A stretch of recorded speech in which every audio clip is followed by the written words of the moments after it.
Class 9th के सभी विद्यार्थियों के लिए आज की इस क्लास में सामाजिक विज्ञान का प्रश्न पत्र हम कंप्लीट करेंगे। तो आपका त्रैमासिक परीक्षा का जो सामाजिक विज्ञान का पेपर है वो 30 अगस्त के दिन होने वाला है।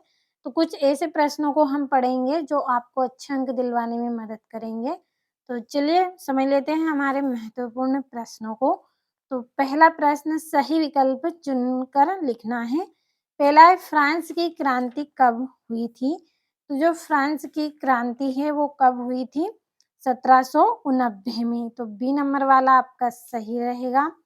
दूसरा है फ्रांसीसी क्रांति के समय फ्रांस पर किसका शासन था? तो उस समय फ्रांस पर लुई 16वां का शासन था।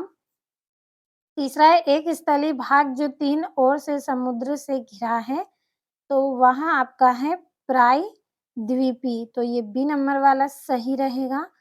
चौथा है पूर्वी घाट का सर्वोच्च शिखर है, तो पूर्वी घाट का सर्वोच्च शिखर महेंद्रगिरी है। और पांचवा इनमें से कौन स्थायी पूंजी नहीं है?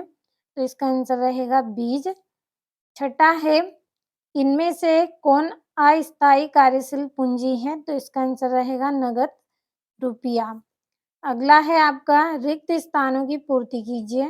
पहला है फ्रांस की महिलाओं को मत अधिकार सन डेडेस में प्राप्त हुआ, तो इनको 21 अक्टूबर 1945 को प्राप्त हुआ। तो आपसे सन पूछा गया है 1945 लिखना है, लेकिन आपको यहाँ पे पूरा बता रही हूँ मैं 21 अक्टूबर को 1945 में प्राप्त हुआ। अगला है 1804 में डेडेस ने खुद को फ्रांस का सम्राट घोषित किया, तो इसका आंसर आपका रहेगा नेपोलियन।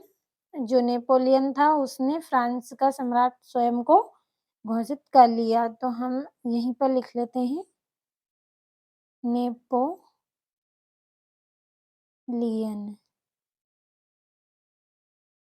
बढ़ते हैं अगले प्रश्न की ओर।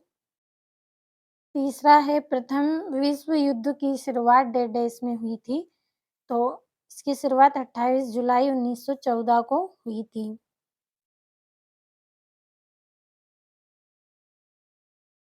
28 जुलाई 1914।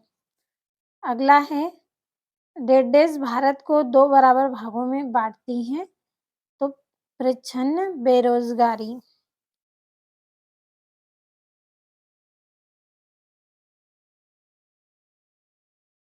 प्रच्छन्न बेरोजगारी क्या है? 2 भागों में बांटती है।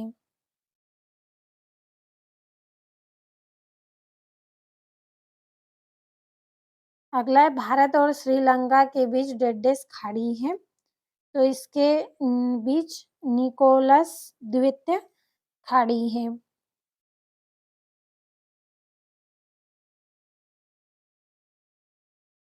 निकोलस द्वीप।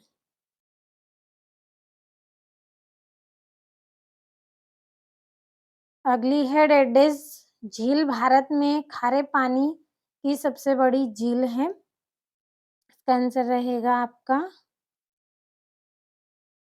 Sorry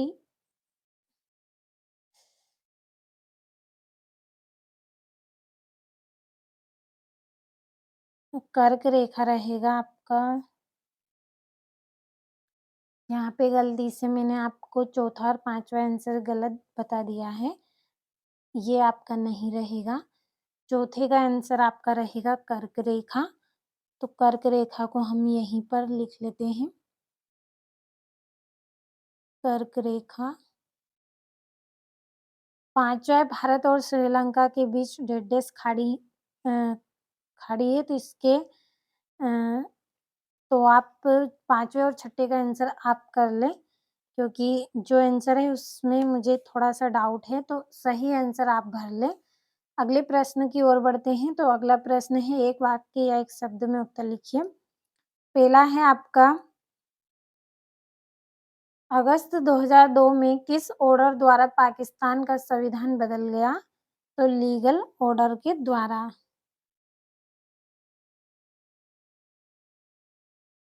legal order. अगला है पालमपुर से निकटतम छोटे कस्बे का नाम बताइए। तो इसका नाम आएगा शाहपुर।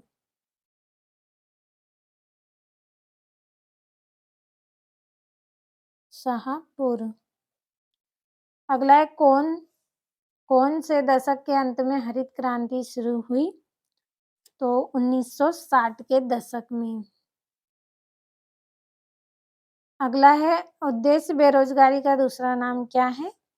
तो इसका नाम है प्रच्छन्न बेरोजगारी। प्रच्छन्न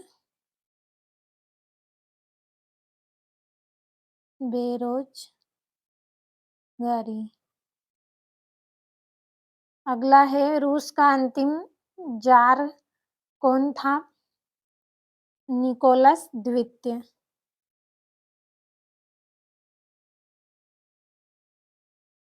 निकोलस द्वितीय। ये हमने गलती से रिक्त स्थान में भर लिया था। अगला है चिल्का झील किस राज्य में स्थित है? तो ये उड़ीसा में स्थित है।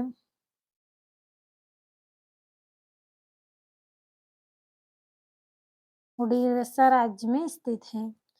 बढ़ते हैं जोड़ियों की तरफ। पहली जोड़ी है विश्व का दूसरा सबसे बड़ा देश। तो इसकी जोड़ी रहेगी आपकी कनाडा। दूसरा है टाइल। तो टाइल की जोड़ी रहेगी आपकी चर्च द्वारा वसूल किया जाने वाला कर। तीसरी है टाइद। तो इसकी जोड़ी रहेगी सरकार द्वारा लिया जाने वाला कर। चौथी है कार्ल मार्कस। तो इसकी जोड़ी रहेगी दास कैपिटल। ये वाली चौथी। पांचवी है जैसलमेर की जोड़ी आपकी रहेगी बरकान। और चीन। तो चीन की जोड़ी रहेगी राष्ट्रीय जन संसद। तो ये हो गई जोड़ियां आपकी। बढ़ते हैं सत्य की ओर। तो पहला है मानवीय पूंजी निर्माण आर्थिक विकास के लिए आवश्यक है। सत्य है। दूसरा है 18वीं सदी में फ्रांसीसी समाज टू एस्टेट में विभाजित था। तो ये आपका सत्य रहेगा। तीसरा है अप्रैल थीसिस का विचार लेनिन ने दिया था। सत्य है। भारत के दक्षिण में हिमालय है। सत्य है। चीन में सरकार हमेशा कम्युनिस्ट पार्टी की ही बनती है। सत्य है। और भारतीय संविधान लिखने वाली सभा में 299 सदस्य थे। तो ये भी सत्य है। और छठा प्रश्न है जैकोबिन क्लब के सदस्य कौन थे? सातवां है उन देशों के नाम बताए जो क्षेत्रफल में भारत से बड़े हैं। और आठवां है लोकतंत्र की कोई दो विशेषता लिखिए। तो सभी प्रश्नों का स्क्रीनशॉट आप लेते चलें। अगला प्रश्न है स्थायी पूंजी किसे कहते हैं? 10वां है कोऑपरेटिव क्या था? 11वां है भाबर क्या है? 12वां है सेवा क्षेत्र क्या है? 13वां है संविधान से क्या सही है? 14वां है पालमपुर गांव की गैर कृषि क्रियाएं लिखिए। 15वां 1789 की फ्रांसीसी क्रांति का तत्कालिक कारण क्या था? 16वां फ्रांस में 10 प्रथा का उन्मूलन कैसे हुआ समझाइए। 17वां हिंद महासागर में भारत की केंद्रीय स्थिति से इसे किस प्रकार लाभ प्राप्त हुआ। 18वां है भारतीय संविधान में प्रस्तावना का क्या महत्व है। और 19वां भौतिक पूंजी और मानवीय पूंजी में कोई 3 अंतर लिखिए। और अगला है उन जनवादी अधिकारों की सूची बनाएं जो आज हमें मिले हुए हैं और जिनका उद्गम फ्रांसीसी क्रांति से है। तो बढ़ते हैं अगले प्रश्न की ओर। अगला है लोकतंत्र ही क्यों अपने तर्कों द्वारा विवेचना कीजिए। और बांगर और खादर भूमि में अंतर।